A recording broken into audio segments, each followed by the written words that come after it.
Hello everybody. In our last lesson I showed you how we derive these formulas. Z raised to power n plus z raised to power minus n is identical to 2 cos n theta, and z raised to power n minus z raised to power minus n is identical to 2j sine n theta. I showed you how we derive this in our previous lesson. Today I want to show you how we can actually use them to solve problems.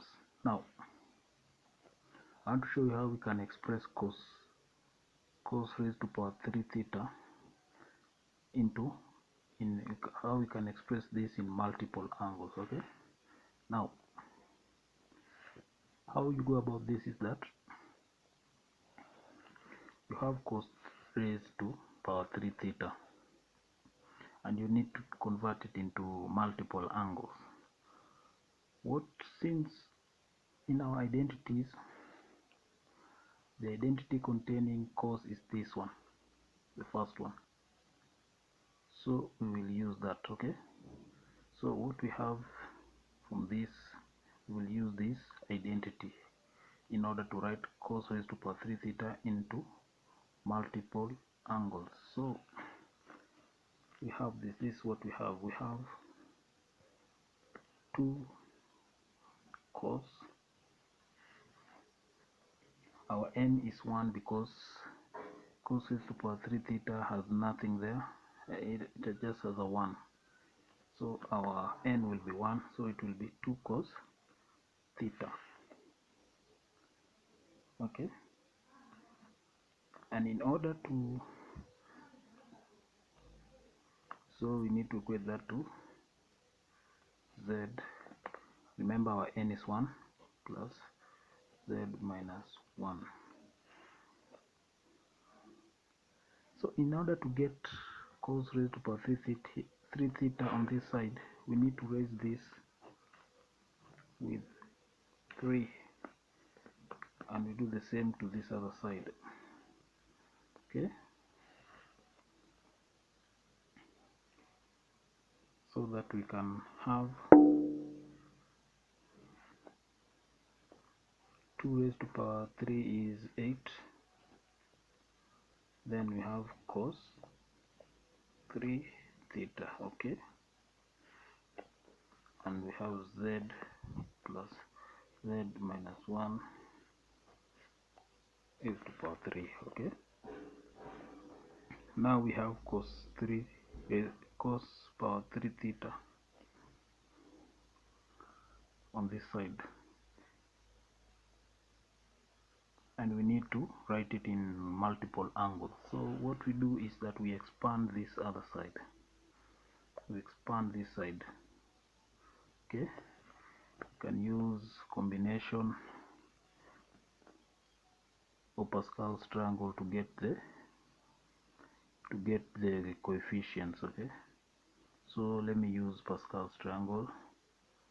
This will be 1 1 1 1 2 1 1 3 3 1. Okay, so we have the coefficients, so let's expand this. So this will be z raised to power 3 plus 3 is the coefficient, then we have z raised to power 2 multiplied by 1 over z.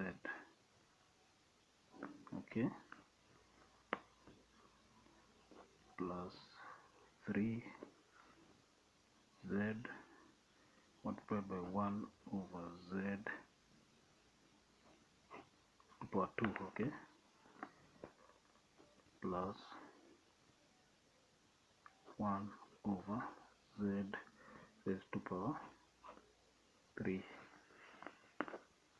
Okay, we have expanded this bracket and this is the result. Okay, so let us simplify it. This is z cubed plus z cancels 1z there, we'll have 3z. Okay, here is will be z squared here, because it's squared. 1 over z squared is 1 over z. You have a square here, so what we'll have is that it will be plus 3 1 1 over z, okay, and then finally we have 1 over z cubed. Now when we reach this stage, we look at our identity. Look at our identity up here. So what we need to do is match the zn plus z minus n. In our case, z3. See z3 here? Z3 will go with z, this one, okay? Z3 will go with 1 over z3, okay? The other one, we can factor out 3 here, and we have z plus z minus 1. Now in this type of questions, you will always find these matching pairs, like this z and 1 over z, something like that, with matching powers. You will always, if you don't get this, suspect that you have done a mistake. From our identity zn plus z minus n identical to 2 cos n theta. So all we need to do, so our n in this case will be 3, so this will be 2, this will be 2 cos 3 theta plus 3 bracket 2 cos, since our n is 1, it will be just theta like that, okay? So 2 cos 3 theta plus 6 cos theta, okay? And remember, we still have this other side, so this is what we have. We have 8 cos this, but we need cos 3 theta, so meaning we need to divide through, we need to divide everything by this 8, so finally our answer will be cos power 3 theta identical to 2 over 8 cos 3 theta plus 6 cos theta. Now we have cos theta raised to 2 power 3 equaling, being identical to a quarter cos 3 theta plus 3 cos theta. Now this, we have now written cos cubed theta into multiple angles, okay? This is how it's done.